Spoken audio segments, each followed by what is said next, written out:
Why do I know exactly what to do, but I end up not doing it?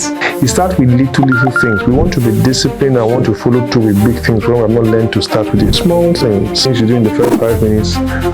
Some people can just wake up from their bed and dress up their bed, tend to be more motivated and disciplined than those who just stand up from their bed and walk away. It's as simple as that. I'm trying my best to, make progress, do the 5 minutes, but I'm not consistent to what I said I was going to do. What's really going on? There's nothing that comes out fine that is not put under pressure. Nobody functions best without pressure. The brain functions best under pressure. Don't award yourself for doing nothing. Okay, I want to watch that series. So and so must be done before I put on the TV, or the TV remains off. You need to wake up. You are lazy. This is the regimen I'm giving you for the next 1 week, for the next 1 month, to break the cycle of laziness. Have you ever known exactly what to do and end up not doing it? Not because you didn't understand it, nor you didn't care, but somehow you just didn't follow through. You said I will start tomorrow. You wrote down your plans. You had the intention. But when the moment came to act, you just didn't do it. Today we are not talking about motivation. We are not discussing discipline in the usual. We are going into the root of understanding this construct. Why my life has remained the way it is. How can I move from where I am to where I'm supposed to be? Those dreams, those desires, those visions, how do I bring it to realization? So doctor, why do I know exactly what to do, but I end up not doing it? I think, thank you very much once again for having me. I think it's multifactorial. Everybody of course want to do things, but again, I think I want to start from discipline. People are not disciplined and to do certain things, because again, it's a good job that you conceptualize what you wanted to do, and but there's no follow through. And again, you must learn to follow through. And again, those people brought up the rule of 5. Rule of 5 is a concept of what you do in the first 5 minutes when you get up from bed. It's as simple as that. What you do with your first 5 things you do in the first 5 minutes. People have come up with concept that some people, when they notice that some people can just wake up from their bed, maybe after doing some few prayers and all that, and dress up their bed, tend to be more motivated and disciplined than those who just stand up from their bed and walk away. It's as simple as that. As simple as laying your beds in the first 5 minutes when you wake up from bed. That you don't go beyond 5 minutes without putting up your bed together. Some people have come up with that rule of 5 and said those people tend to be more disciplined. It starts with little things. We want to be disciplined and want to follow through with big things when we have not learned to start with the small things.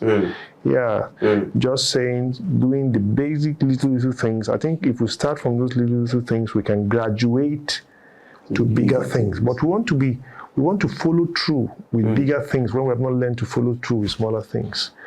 Even top executive, we start with small tasks. Get small tasks done and win before you take on big tasks.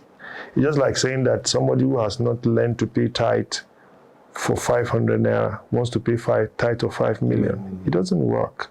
People must grow. And that's why those who grow into something tend to last in whatever they grow into than them who just fell into it by accident. Right? This concept of blow. You just blow and you blow out. Right? Those who grow into it, they stay in it. But those who just blow, they may not necessarily. So I think that is just the concept of, I think for me, starting with the little things can go a long way than just wanting to go to the big things. Starting with the little things. Absolutely. What you said just reminded me of this book, Power of Atomic Habits. Yeah, Atomic Habits. And also there was a book one of my mentors gave me early this year on the compounding effect. That was last year, breaking this year. And I think that book really changed my mindset, how to concentrate more on little things. Absolutely. And how powerful they are. Absolutely. In the compounding effect. Absolutely. The compounding effect. Yeah, the compounding structure is said to be the 8th wonder of the world, if you remember. Yeah, the power of compounding, is said to be a great wonder. Little things compound over time, and that is the concept of compound interest in finances, that the little things you do, starting from no matter how little and compound over years, you are far better than somebody who wants to just get it done at once. So I completely agree with that concept. So doctor, if I really, I'm trying my best, to, make progress, do the 5 minutes, but I'm not consistent. Yeah. What's actually going on, making me to do it today, after 15 days, I come back, after I do it again, and after 25 days, I come back. I'm not, pushing through, persevering, keeping true to what I said I was going to do. What's really going on? Again, like I will say again, it's also multifactorial. And again, maybe you can talk about a few of those factors. Some people, you start it well. I think intentionality is very important. To be intentional about something, because oftentimes we want to say, oh, spiritual, people, stuffs are against me. And I think it's easy to say things, oh, it's spiritual, forces are after me, they don't want me to move forward. But how intentional are you in wanting to do what you want to do? Those who you envy and whatever, they are very intentional. They are very intentional. It's like saying that they either do it or they die. Again, if you don't get to that point that it matters so much to you, that if I don't, it's just like saying, if I don't do this, no breakfast. It's as intentional as that. If I don't do this, there's no, if you are the coffee type, like myself, no coffee for you today until this task is done. Except we put ourselves under that level of pressure. There's nothing that comes out fine that is not put under pressure. Can you take that again? Yeah. I said it has to be intentional. It has to be intentional. And intentional in the sense that you must be your own disciplinarian. We want people to discipline us, but we must begin with us. The part of the pressure. The pressure. Nobody functions best without pressure. Nobody. And even the brain itself, the brain functions best under pressure. Yes, the brain can function without no pressure, but again, if you put yourself under certain pressure and you tell yourself that you're going to deprive yourself of certain things, it's like saying that maybe your son does well and you give him a prize or give him an award. Don't award yourself for doing nothing. Don't award yourself for doing nothing. Don't indulge yourself. Oh, okay. I want to watch that series. So and so must be done before I ever put on the TV, or the TV remains off. So the TV becomes a reward for doing a good behavior. You've achieved it. And the life, we are wired to do better with rewards. And that's why a society that does not have a good reward system doesn't do well. A system that does not reward people who do well and condone those who don't do well, that system is sentenced to crash. It's a question of time. I think that's one of the reasons why we are where we are in Nigeria. Absolutely. Because the wrong behaviors are being rewarded. Absolutely. And those that are standing in with integrity. I completely agree. I can't agree less. And if you put that sense of reward, that, okay, there's this suit I want to buy for myself, I've seen it, I know the cost, blah, blah, blah, I like it, I want to look good in it, you are not going to have it. Except you fulfill those set out goals you have set out before the end of May. If I don't do it, I do not buy that suit. Again, if you become that disciplined, and maybe you get somebody who is close to your coach or your mentor to submit to also checkmate you in this task, then like it's a double check mechanism. You're checking yourself and somebody out there is also checking you, then you will do well. Then you will do well. Because this idea of that you can just do things anyhow and you get result, it doesn't work. Because we just believe, oh, one favor will come on me and all that. Favors somehow tend to come on those who go out there and do something. I like that part. Favor tends to come on those who go out and do something. Yeah, I can tell you that for free, because if you look at the story of Ruth and Boaz in the scripture, in the book of Ruth, she went out there to glean. She could stay at home and just lazy with her mother-in-law. Okay, just go and look for one laziness. 2 people should pity me. Don't you know I'm a widow? I lost my husband, I lost my brother-in-law, I lost my father-in-law, and I'm just... But she went out there. She was gleaning with mainly men. There were little or no women there. She was doing a man's thing. So she was breaking the norms. Yeah, she went out there. There was intentionality. She had a coach in her mother-in-law. Yeah, and she could say, okay, this woman was there to guide her. If you look at the story very closely, this older woman who knew about the place, who had known the terrain, who was older than her, was there. But it took intentionality. She went out there and boom, there was a Boaz. Favor found her. Anything this woman wants, beyond what she did, give to her. She could never have gotten that. And that was the big... If she was at home, that would have been the easiest way. She would not need to trek to the field, and so on and so forth. So doctors, you're saying this, you know what's running through my mind just right now? What's running through my mind is, the reason why so many people are unemployed is because they're at home. Absolutely, I completely agree with you. We live in the 21st century where an average young man or young woman is pathologically lazy. Pathologically lazy. Please, doctor, break it. Pathologically lazy. You know, when we say pathology in medicine, it's a disease. Pathology is the study of disease. That's what they call pathology. Pathos is a Greek for disease. Pathology is study of disease. So when you say pathological, it's not just a challenge, it is a disease. It has become something that needs to be, treated. It's not just something just like saying a patient comes to you, that patient can't treat itself. Patient can't treat herself, can't treat himself. Somebody needs to deal with this pathology. Tell this person, you need to wake up. You are lazy. This is the regimen I'm giving you for the next 1 week, for the next 1 month to break this cycle of laziness. This idea of waking up and just praying and speaking in tongues for several hours. And after that, you go and watch TikTok for the next 2 hours. And after that, dive into Facebook and surf and surf and surf. And by evening, you go to bed. And you say we are going to take over the finances, we're going to take over the land. It's not going to happen. Mountain of wealth. It's not going to happen. You're going to end up being a problem on everybody's shoulder. And those people are working hard. They don't stay at home. They also pray like you, but they prioritize prayer. They wake up 2, 3 a.m. and do their prayer till maybe about 3 or 4 or 5, and they wake up. They go to the dining table, sit down, write all the plans for the day, their targets, what they want to achieve. They are able to make sacrifices to achieve them. They set out by 6 a.m. They are out of the house. They are already going. They are grinding, and in the midst of grinding, they are meeting great people. They are meeting people that they will, synergize with to ensure that their goals are met. And you have something and you are saying that you will not go out. It's just again drawing the lessons from Ruth, if we go back to the story, that you don't know how it will end when you go out. You don't know how it will end when you go out. You only know how it will start when you go out. I like that. Because for Ruth, when she stepped out, the target was to go and glean.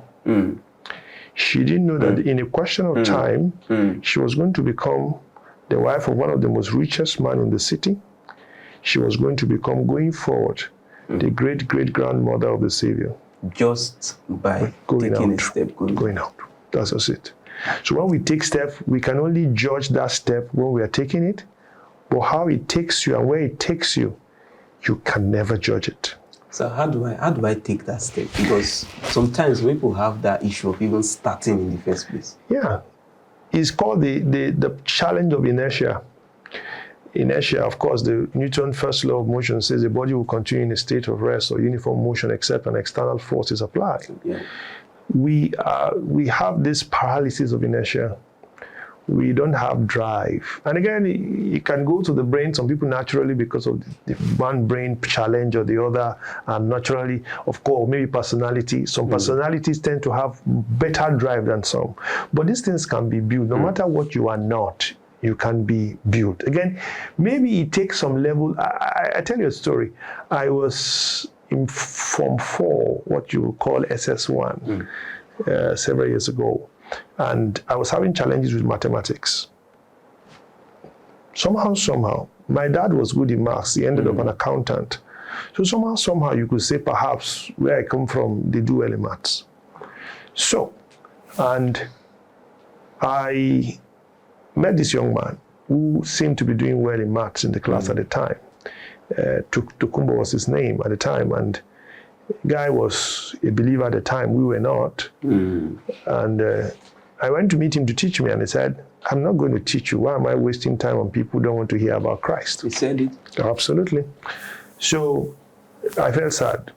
He said each time, because I was born and bred in the North, I went to a Northern school where usually a time will come for religious studies. Religious studies, those who of us who are Christians were supposed to go and do CRK, and those who are Islamic people will do IRK.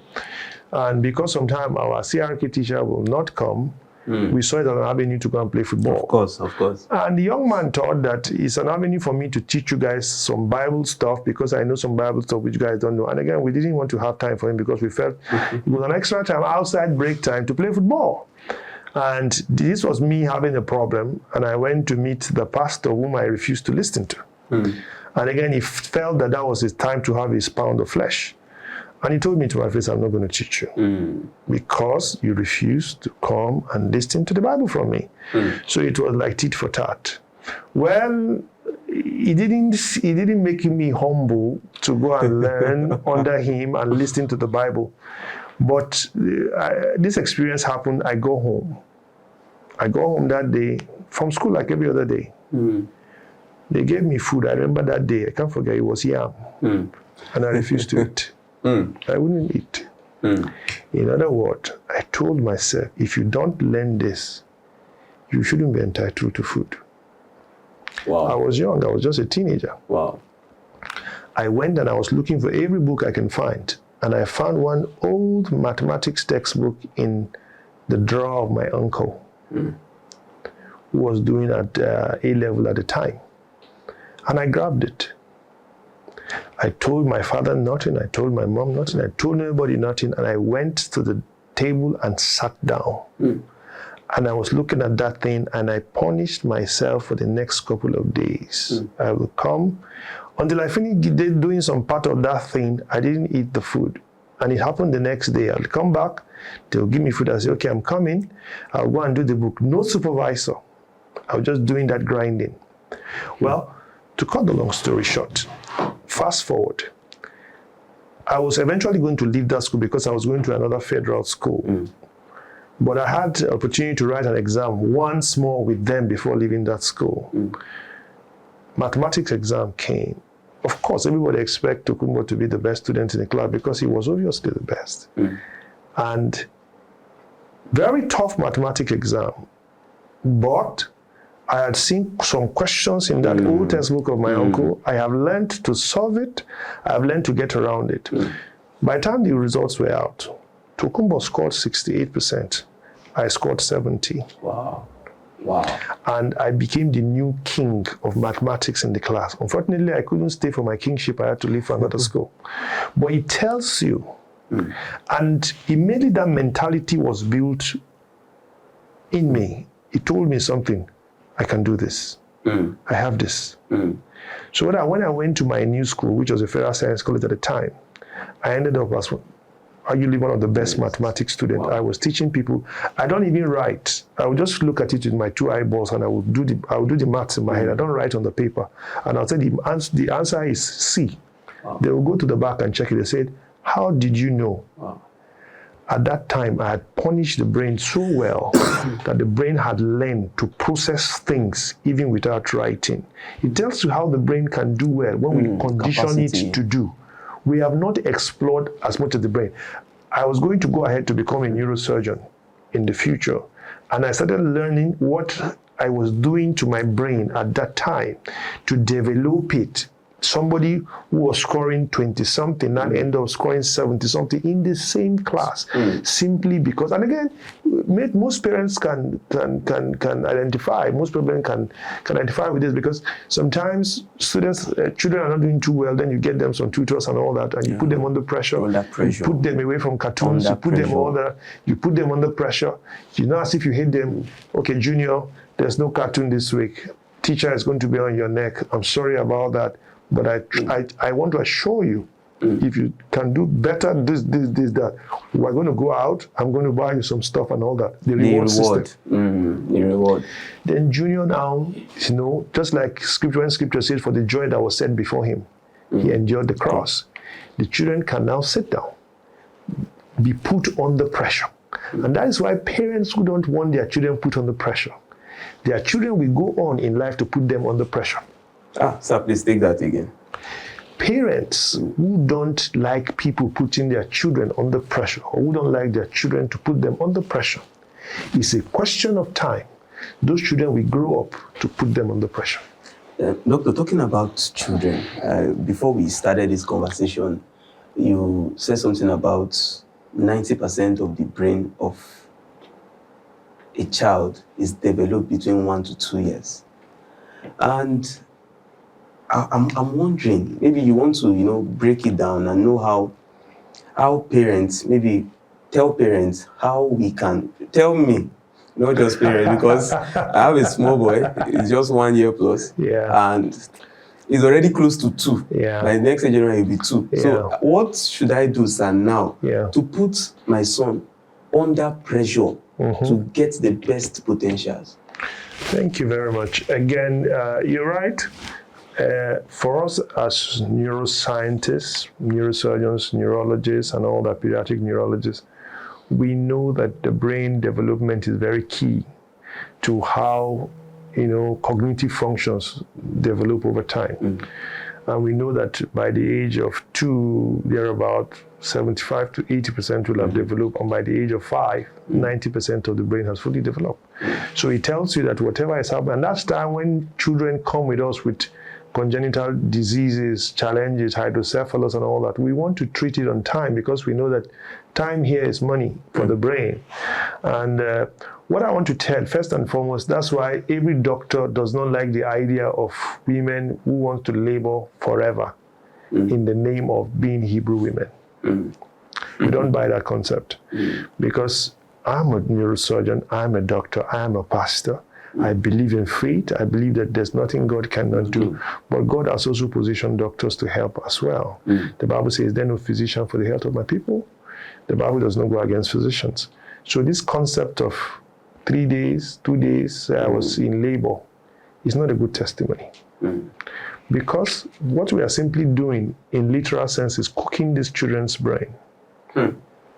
They're in the pelvis, because they are using their head to push their way out. They have been hitting the door. Imagine if an adult keeps hitting his or her head on the door of a house for 3 days.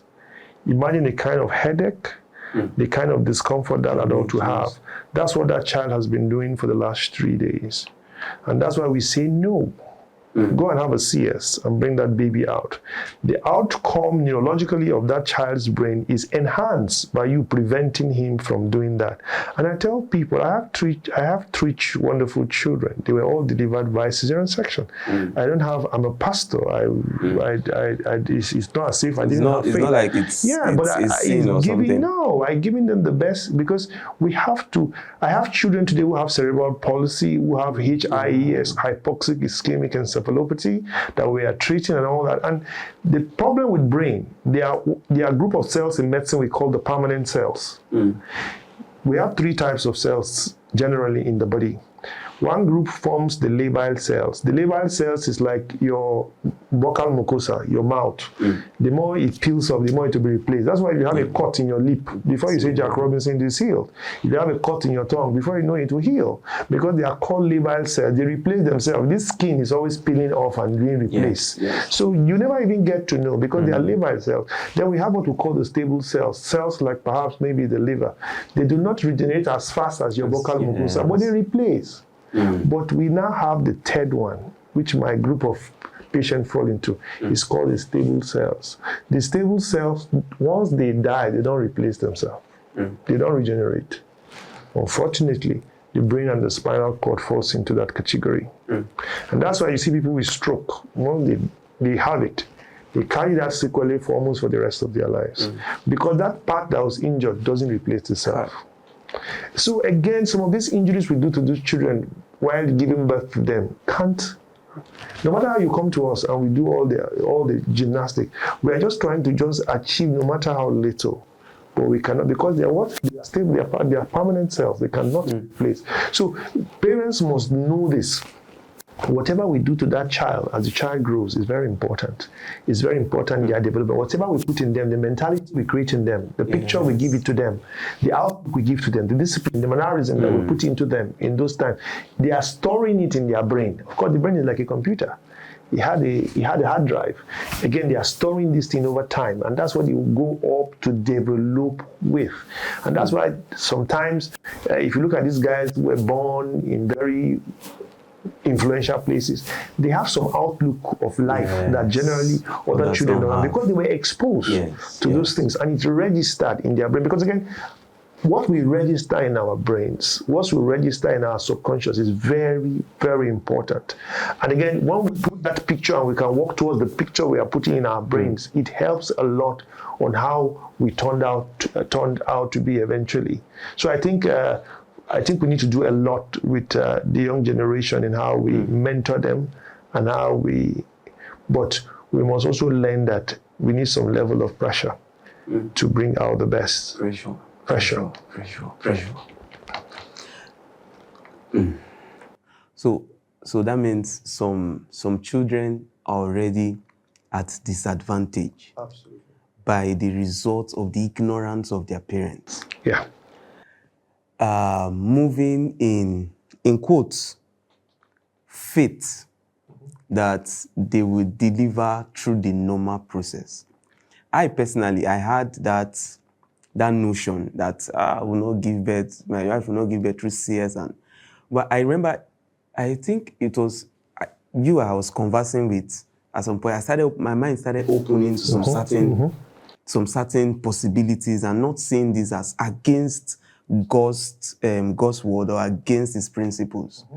And I think parents, they really, really need to, pay attention to, upcoming parents and those already parents trusting God for more children. We pay attention to the brain development of the child. So Doctor, the question I want to ask is just an add-on on the previous one. Yeah. What specific kind of pressure can I put on my child? I work with young people, I work with youth, you also work with youth. I work with teenagers, and I've seen people come from homes where the parents are well-disciplined, very respected, but their life and the parent life is like from east to west, totally different. So how come this man who is reputable has built a business, built a reputation, built a legacy, and the child is not following in that same route? And actually, this is the main reason why I decided to start this podcast, because I've seen a disjoint between the older generation and the younger generation. And I've seen how the younger generation keep repeating the same mistakes of the older generation, and nobody's serving as a bridge. That's right. And that's why the catalyst effect that's why I had this vision to start this catalyst effect podcast, where we serve as a bridge between the younger generation and the older generation, so that we will not end up repeating those same mistakes and recycling. Because it's even worse now that there's so much knowledge. Now that there's so much knowledge, it's worse because we know a lot. If as you're talking, some people might be checking their phone, what is the doctor say? Is it really true? But you are having so much knowledge, and there's something really lacking. Wisdom is really lacking now. Yeah. Because so many people know a lot, and very few are really doing. I saw a statistics. They said 82 to 90% of those that set goals end up not achieving those goals. So, sir, back to my question. What specific kind of pressure can I put on my child? Yeah, thank you very much once again for the question. Again, there are quite a lot of things we can do. Again, the concept that everyone loves a child, perhaps maybe the way God loves us. And one of the things that the Bible will say is that them whom He loves, he chastises. In other words, them whom he loves, he pressurizes. He puts under pressure. Chastisement is a form of pressure.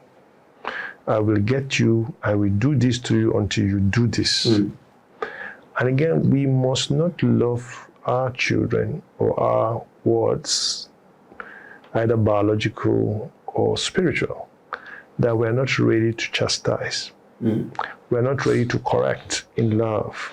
And sometimes, I like this concept of trying to be a friend to your children, but sometime will come you will not be friends. Yeah. You will do certain things. I remember my daughter would tell my wife that, Mommy, I'm not your friend again. I hear that all the time, and of course I smile about it. Of course I endorse what Mommy is doing, because Mommy is not going to be your friend all of the time. Yeah. So you must be comfortable. Sometimes even it gets to them trying to blackmail us, that I'm not your friend. Yes, you're not going to be my friend all the time. But eventually, we will be friends for life. If I do to you the proper things I'm supposed to do to you. Praying for them, for instance, you must be intentional about it. I believe the spiritual angle plays a great role. The devil is out to mess up the children and the generation. They are our future. So a lot of time, parents must be, Stormy Omashan wrote a book, The Power of a Praying Parent. And I think every parent must read that book and know how to pray, be intentional. Yeah. So, I do that a lot. I just wake up when they are still sleeping and I lay my hands on them and I pray for them. But beyond that, they said that no matter how you dream, you must wake up and go to work. Because you go to work to make the dream a reality. Yes. Yeah, I'm just not going to pray for them. Get them how to, when we are in prayer altar, they come to meet us, they join us in prayer and all that. Go take their baths and all that. When it is time for school, it's not a time to go and pick up your tablet and want to watch some cartoon before going to school. School is school, right? When it's time to do your homework, those are little things that we neglect. Little pressures, right? Give them some, they do some assignment. Oh, come and sit down. Okay, I want chocolate. We'll finish your assignment first. We will finish your assignment first. We're not going to, it's not as if we're not going to give you chocolate, but you finish your assignment first. Those things are pressure, right?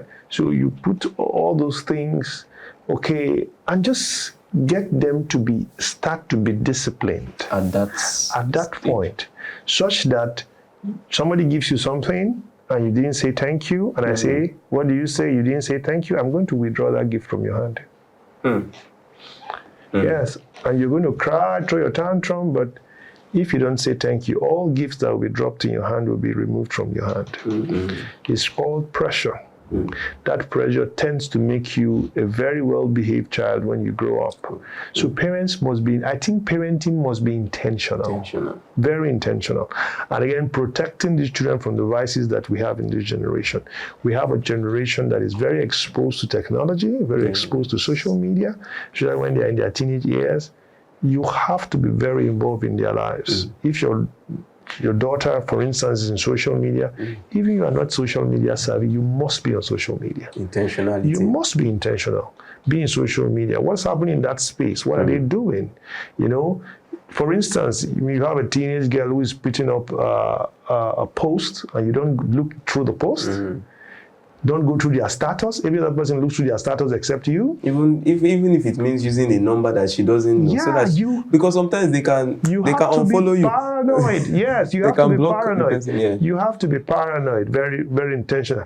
And again, like they say, it takes a village to raise up a child. We fail these days a lot when we protect our child from others. Don't touch my child. We see that a lot. We see that a lot. And whether we like it or not, it may be an old saying, but it still takes a village to raise a child. We can't help. I tell you this story. My wife has always been a children teacher. Then she has these two scenarios which she discussed with me. A woman leader of the church had a daughter who at the time was 11. And some of these girls develop very fast. age of puberty, really sometimes 13, 14. Some people start at 10. So they develop the characters of female expression very early. This girl was one of them. And my wife saw into it. At the time, we had not had our first child. We were still waiting to have our first child. And my wife, being her teacher, will rebuke her for some things she was doing, advancements she was making to boys. And my wife felt it was wrong and said, oh, we don't do this. We can't do this. We can't let you do this. You're a girl. There's a way girls behave when they come to boys. And her mother, who was the woman leader at the time, confronted my wife and said, you can't do that. She's my daughter. Leave her to me. She's my responsibility. Wow. This is how I raise them. I don't raise them by talking to them and instructing them and shouting and making. And of course, she used some uncomplimentary words to tell my wife at the time that you can't understand this because you don't yet have a child. And truly at the time, she didn't have a child. So she was actually correct. And my wife came home in anguish, of course, and said it to me, and I said, well, she said, the child belongs to her, and truly the child belongs to her. So let her be and do your thing. Just do your thing with other children whose parents are not. And what struck me is that the pastor of the church at the time had a son. And the pastor had walked up to my wife and said, this boy can be very silly. If he needs to be spanked, please spank the life out. Two parenting. Yeah. This one was the spiritual leader of the whole, everybody. So he could say, oh, my children are fine, upright, I pray for them, I discipline them. No. He understood the concept that it takes a village to raise up a child. And he told this lesson teacher, see, this guy, don't look at this as a son of the pastor. If he needs to kneel down, let him kneel down. If he needs to get some 2 canes, let him get it. If he needs to stand in the class until the class is over, let him do that. Fast forward, a few years after, this girl, of course, has become very big with all the female staffs, and young men were running after her. She went into university, started hanging up with pick-up men of beyond her age. Bottom line is that she was expelled out of the university. Even before then, before when the whole thing began, the handwriting on the wall became so clear, the same woman came to my wife, can you help my daughter? But unfortunately, if the foundation be destroyed, the righteous can do nothing. We had passed the time where she could really be corrected. At that time, she had become so wild, so she was actually on a journey of no return. It would take prayer, a lot of counseling, perhaps, to get her down. So it tells you that if you don't do certain things on time, again, it goes back to the statement we made earlier, that if you don't put your children under pressure, when you can, a time will come, they will be the one to put you under significant pressure. So, doctor, someone listening to us now, right? Yeah. And the person will be asking. So, now it's 2 parts. One is for the young person, and the other is for the parent. Yeah. Now, my life is miserable, like that girl. My life is miserable, but I really want to change. That's the young man speaking now. There are 2 scenarios. A young man speaking, my life is miserable, I want to change. There are some that they feel that is the life. I'm talking about those that are saying, this is not who I'm supposed to be. There is need for a change. And there are parents that are saying, oh, really, I acknowledge I've done mistake in raising this child. What should I start doing as a young man or as a young girl to start, correcting it? Both in terms of scientifically proven methods and spiritually proven methods too, because I don't want us to just go science or just spiritual alone, because I believe science and spiritual, they are both intertwined. And so how do I, as a parent, because so many parents, they come to us in the children's church and in the youth, say, my son is suffering, my son is doing this, my daughter is this, help me, right? So how do I, as a parent, start rewiring, or, how do I start changing? Where do I start changing as a young man or as a young woman who I've messed up his or her life. And how do I change a boy or a young girl who really does not want to change, who is misbehaving and bringing shame to the family and bringing shame to the reputation of the home as a parent? So those are the two angles. Yeah, of course, life is full of stories of men who had very broken past, who turned out to be the best that they can ever be. Again, the Bible says we are, earthen vessels in the hands of the Lord, that the excellency of the power may be made revealed through us. So we have stories of people who have terrible pasts, and it just needs to be that turning point, where they come, speaking to the individual now in question, is to come to that point of realization. In medicine we say, no matter what you do, if you don't get the diagnosis right, the patient will suffer under your care. You can just write the whole drugs in the pharmacy and hand the paper to the patient, go and buy it. But if that diagnosis is wrong, you may end up killing the patient. What we must first do is to make the right diagnosis, both on the part of the person involved and the part of the parent involved. What is the diagnosis? What are we dealing with? The root cause. What are we? For the person, that person must be on the same page with his or her parent or his or her guardian or his or her ward, that I have a problem. It's just like the prodigal son who came to himself. Okay, now I get it. I have a problem. I've collected my inheritance, now I'm squandered it, now I put myself in this mess. I appreciate it, I agree. It's not to be in denial. Oh, it's everybody's fault, it's not my fault. It's to admit that I have a problem and take a responsibility. If you start that, in other words, you have just made a diagnosis. And if you have made a diagnosis, it's to now present yourself for treatment. So again, like we say in treatment, if we are treating patients, we say treatment is multidisciplinary. Multidisciplinary, that sometimes you need about 5 specialists to treat a patient. Okay, this patient has so and so. He needs the neurosurgeon, he needs the orthopedic surgeon, he needs the cardiologist, and everybody works hand. Everybody does not come at the same time. I may come to review in the morning, the cardiologist will come in the afternoon, but all of us, we write our notes, and everything we are doing, nobody says, hey, no, cancel this, no. Everybody works together because it's called a multidisciplinary approach. And today in medicine is usually a multidisciplinary approach. No doctor knows one thing, all. The era of one doctor treating everything is gone.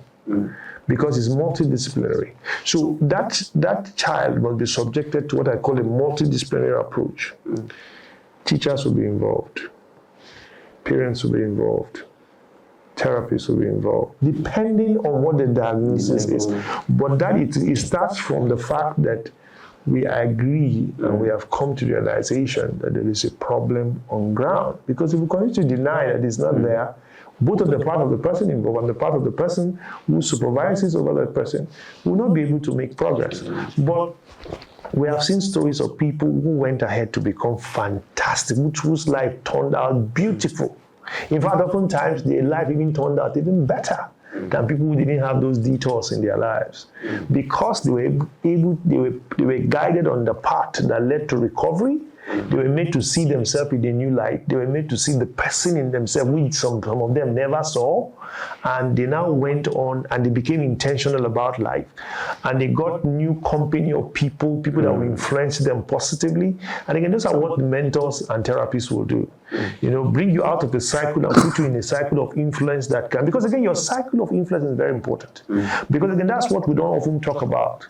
That the cycle of influence which we grow up in, it affects mentality to a great extent, and it affects our outcome. For instance, 2 friends. There was a David, there was a Jonathan. 2 good friends. One went on to become a king because of the influence. Even when one was going to be killed, one revealed the secret. Yes. We have a Jonadab and an Amnon. I want to sleep with my sister. I give you the pattern on how to do it. Eventually your head goes down for it. It tells you that influence matters. People who we allow to influence these youngsters matter. Who is talking to them? Who is advising them? You know, so it is our responsibility to put them in sphere of influences that tend to affect them positively. And that's why I say somebody said, if you have a bunch of about 5 guys are your friends and they are all foolish, you didn't count well. They were actually 6 because you make the number 6. And if you have a bunch of 5 guys who are wise, you didn't count well because you're actually 6. So it tells you that association matters. So that if I get what you're saying correct, association is more powerful than willpower. Absolutely. Because if you will and you have the wrong association, it's a question of time. Your will be grounded. Yeah. You need somebody to keep telling you, you know, I was watching a basketball clip, and during one of the timeouts, the coach was so talking hard to this player. I thought she was screaming on her until one of the videos did a transcription or a translation to tell us what she was saying to the player. And there was no harassing words, no vulgar words. He was just saying that, don't you know who you are? Don't you know you are about the best player in this field? Is this how you're going to play this basketball game and allow yourself to be defeated? Don't you know the whole of the team is looking up to you? And he was talking and pushing her. Oh boy. They went back to the court, and as if a new version of her just emerged. And she was just shooting one basket to the other, one basket to the other. Bottom line, they won. And she was interviewed after the match. He said, I like my coach because she coaches me hard. Yeah. You need cycle of influence, which will influence you hard. Not people that will say, I want to build a business. Say, no, nobody has built it before. You need people that will influence you hard. People that will say certain things that you don't like. How do I find these people? You will find them. You will find them. Because again, we need to be intentional. So these people may not necessarily be friendly to you in the first place. The Bible says he that must have a friend must first make himself friendly. You know, when I became a neurosurgeon, I was just a young neurosurgeon. I went to a conference, and all of us there were neurosurgeons all over Africa gathered sometime in 2018, 2019 in Abuja. I met this guy who was far older than me. He was a neurosurgeon already, was well established. And something just spoke to me. I believe strongly it was the Spirit of God. It was break. We were all taking coffee, taking snacks. Everybody was doing his thing. But I had just become a neurosurgeon. I was young. I had visions. I wanted to do things I wanted to become. And I approached him. He was, of course, far older than myself. And I greeted him so warmly, introduced myself, blah, blah, blah. I've heard about you sometimes. Can you mind me coming to do something with you, learn a few things with you? And again, boom, he was very warm, very warm, very warm. And he spoke to me, gave me his card, blah, blah, blah. And we talked. After the conference, we talked on phone. Then he started the hard part. I used to live, at that time I was not living in the Abuja city center, I was living in Gwagwalada. My family lived there because the teaching hospital, of course, was in Gwagwalada. I will get a message, Ega, how are you? I have a surgery tomorrow for 6 a.m. Wow. You can come if you want to. If you want to. Yeah. And that's where intentionality comes. Intentionality comes. If you want to. In other words, we are not... You're not under pressure. Mentors, as it were, will not encourage you fully to do things. You will be very, very privileged if you have them. Those who will really motivate you. They will just... You know, I tell you, the harsh mentorship comes like the Elisha. I'm going to Giga, stay here, don't come with me. And he knows if you I'm go going with to him. Jericho, don't come with me. Then when you persevere, he gets to the point and says, okay, what do you really want? You know you are going. I thought you should be a nice guy, so, Elisha, you've been a good boy, I'm going to heaven later today. What do you even think I should give you? He keep wishing you away, keep pushing you away. They are testing your resolve. How badly do you want it? How well do you want it? It's the same thing with Ruth. When the mother-in-law was going to go back, and the other lady She decided to go back. I'm going back. And he said, no, I'm not going. You asked me to go. He said, I don't have a son for you, even if I have a child today with my children.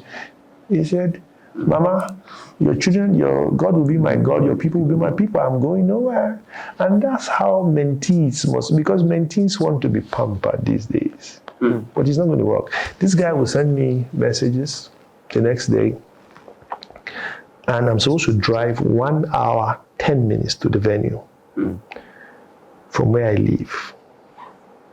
Surgery, 6 a.m. Then I'll wake up, pray with my wife, take my bath. Everything must be done before 4:30, 4:35. Imagine how uncomfortable that can be. Then I'll get into my car. At some point, we didn't even have a security man. My wife will have to come to open the gate and close the gate at that time. Right? Then I will drive myself 1 hour, 30 minutes, 1 hour, 10 minutes thereabout to the hospital. Meet them, surgery, everything set. And to be very honest with you, sometimes I'm feeling very sleepy.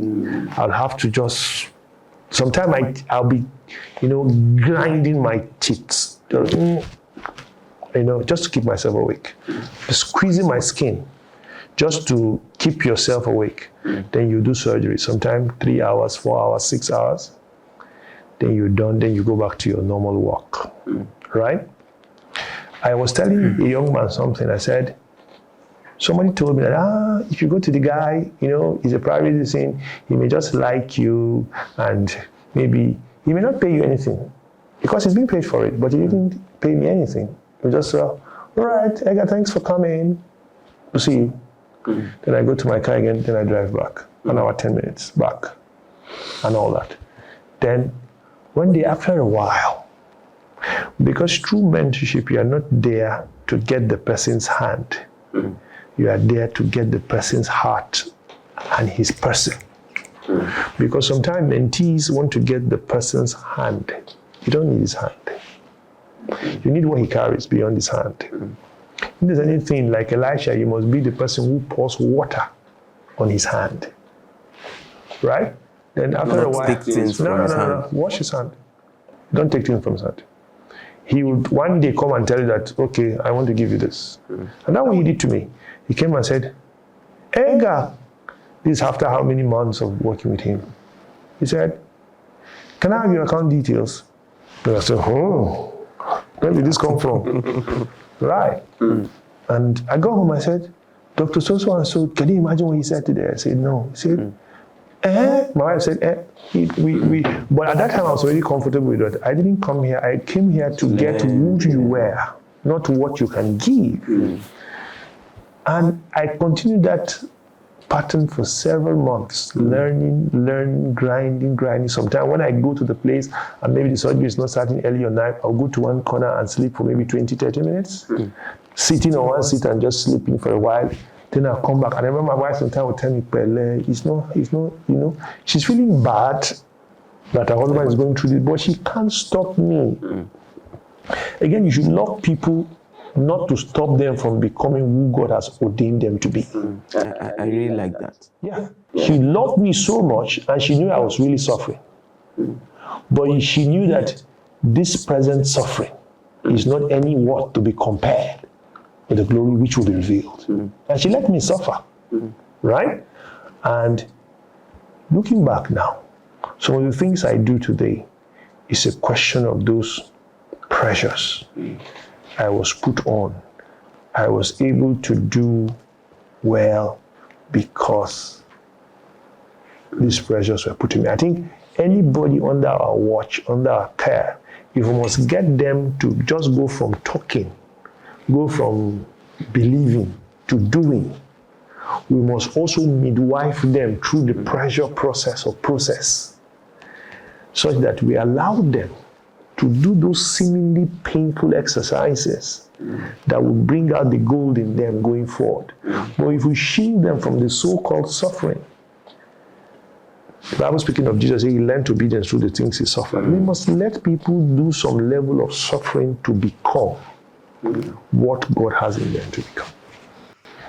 Doctor, thank you so much for today. I just have like the last question. Yeah. So that you can go about your other. Oh, I'm really grateful. I think one of the major things I'm getting out of today's conversation is put yourself under pressure. Absolutely. We can't take that out. Mm-hmm. Any great man, any great woman is actually a function of a pressured life. That's right. Pressured life.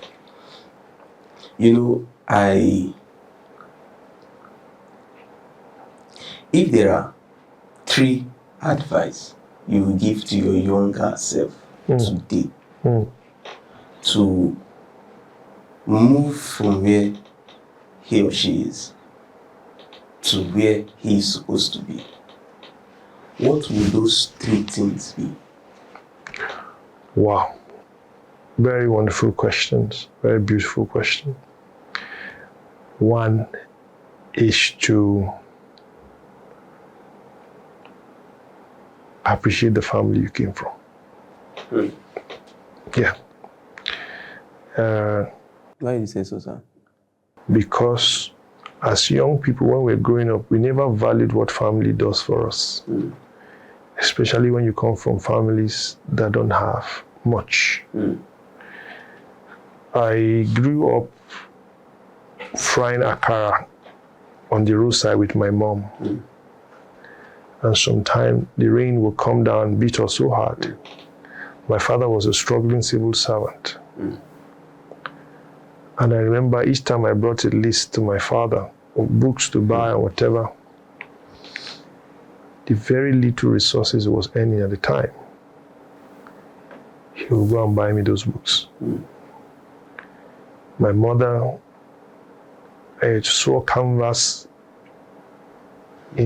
find loafers and canvas in the legs of privileged children. And I would go and trouble her so much. And she would squeeze out money from her akara business to buy me those shoes. I wish I could go back to appreciate them more for what they did. So I think youngsters must learn to appreciate. We are now parents and we know what we go through to do the same thing. I think the younger version of me should have been more appreciative. Yes, I'm being appreciative now very much as an adult person, but I wish going back, I knew that this was what they were doing. So much sacrifices. And there's so much sacrifice they were putting into my raising that I think I should have been more appreciative. I was, but I think I should have been more appreciative. And perhaps, again, I shouldn't have been distracted by what I think I didn't have. Again, sometimes children grow up and said, if I wish I had this, I wish I had that. And it's distraction all by itself. Today, I see some of those children who had those school bags I didn't have, school shoes I didn't have, and they are nowhere close to what I have become. If I have gone back, I say, why was I wasting my time that time wishing I was them? They had present, but they didn't have future. They had present, but they didn't have a future. I had no present at that time, but I had a future. And my parents was willing to do everything to ensure that my present didn't mar that future. I wish I could go back and said, let me focus on that future as much instead of chasing the present which I didn't have. And maybe finally, I got born again in my SS2 going to SS3. And I think fair enough, it was early, but I would have wished it was even earlier. Yeah, it gave me a good start. It gave me, when I got into university, everything was guided by my faith in the Lord. I went on to early to become ESCO in the fellowship, went on to be president of the fellowship. And that created a foundation for what I still do till today. You know, I think that is one area I think that we must get the young people to say that you can be a professional, be a business magnate and whatever, but that foundation of loving Jesus and following his ways and living by his dictates and, you know, reading the scripture and internalizing it and becoming part of what you do goes a great deal. I think that would be my strong advice. You know, you can't fail following God. I want to tell every young man and every young woman, it may not be in vogue, it may not be fanciful, it may not be trending, but the things that really matter in life don't really trend. They're not the fanciful thing. They're not where people will clap for you. But trust me, it's a question of time.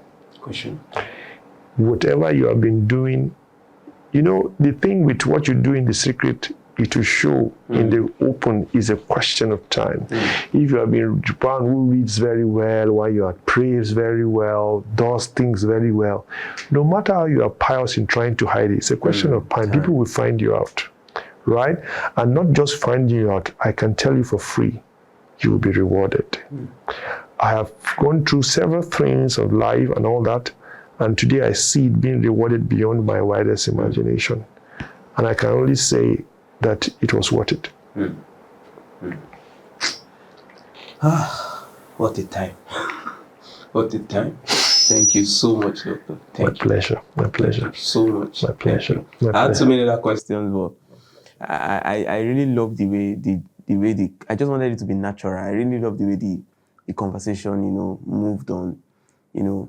And for our viewers, you know, some of the things I think I got from this is pressure. The brain loves comfort. In fact, the body is wired for comfort. But if you really want to move from where you are today to where you are supposed to be, your life must be put under pressure. There's an illustration I will give to you, and I think that will change your life. It will change my life forever. A Lipton tea does not have its full effect. It's only known when it's put in hot water. You can't get the best out of an orange juice until you squeeze it. So the better part of you, the best version of you, is waiting for that environment. So put yourself in an environment where you are pressured. Sit in a room where most people that are there are bigger than you, far better than you. That is how you learn. You heard what doctor said. He met someone that was far ahead of him. And today we celebrate him because he grind his teeth. He opened his eyes. He did so many tactics to ensure that he learned all he needed to learn. He's still growing. Absolutely. But he has left far, far, far where he used to be. And we are trusting God that in few years' time, you will be in the global space where when they are calling neurosurgeons, you'll be part of the first 5. So this is the catalyst effect, where conversations spark transformation. Anticipate more life-transforming episodes. I know you have been blessed with this. Anticipate more life-transforming episodes. And I don't know, Doctor, do you have... I would have loved you to ask a question for the next guest, who we don't even know who the person is, and the person will not even know who is asking him the question. Just, what question will you leave for the next guest, not even knowing who the guest is? One question I will want to ask him, perhaps, is to tell us how, even when we do get to where we want to get to, how do we remain there? Because it takes a lot to remain. I want to hear that. How do we remain? We don't just want to get there. We want to remain relevant. How do we stay relevant? How do we stay relevant? How do we stay relevant? All right, guys, thank you so much for your time. See you in the next episode. Please make sure you like, you subscribe. From the back-end analysis, we observed that more than 80-something% of you people that view this channel don't subscribe. Please, if this channel is blessing you and changing your life, do well to subscribe, share, like. See you in the next episode. Doctor, thank you so much.